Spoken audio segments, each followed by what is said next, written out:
Hello বন্ধুগণ, ২ শালিক আজকের পর্বে দেখতে পারবেন। সাংবাদিকের প্রশ্নে ঝিলিক বলল পিয়ারকে জেলে গিয়েছে ছাতা চুরির দায়ে। লাইক দিয়ে বিস্তারিত জানতে থাকুন। পিটা উৎসব থেকে সকলে বাড়ি ফিরে এসে দেখে পিয়ারকে বাইরে বসে রয়েছে। সবাই পিয়ারকে দেখে অবাক হয়ে তাকিয়ে থাকলো। গৌরবের জ্যাঠা বলছে, কিরে তুই বাইরে কেন বসে রয়েছিস? সবাই মনে মনে ভাবতে লাগলো নিশ্চয়ই কোনো একটা তুলকামাল কাণ্ড করবে, সেই জন্য বসে রয়েছে। এমন সময় সাংবাদিকরা এসে প্রশ্ন করলো, আপনি অনেক নামি দামি একজন লোক, আপনি কেন ছিলেন জেলখানায়? পিয়ারকে বলছে, আমি জেলখানায় আমাকে ভিআইপি ভাবে রেখেছে, ভালো রেস্টুরেন্ট থেকে খাবার দিয়েছে। সাংবাদিক পিয়ারকে প্রশ্ন করলো, আপনাকে কিসের দায়ে জেলে দেয়া হলো?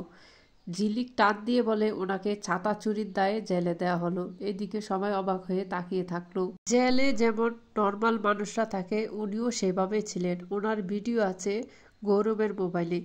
ঝিলিক গৌরবকে বলে, তোমার মোবাইলটা ওপেন করো, তোমার মোবাইলে একটা ভিডিও আছে। তখন এই ভিডিওটা ওপেন করে দেখলো পিয়ারকে জেলখানায় বসে বসে মশা মাছি বসে বসে মারছে। আর এই ভিডিও দেখে সকলেই হাসাহাসি করছিল।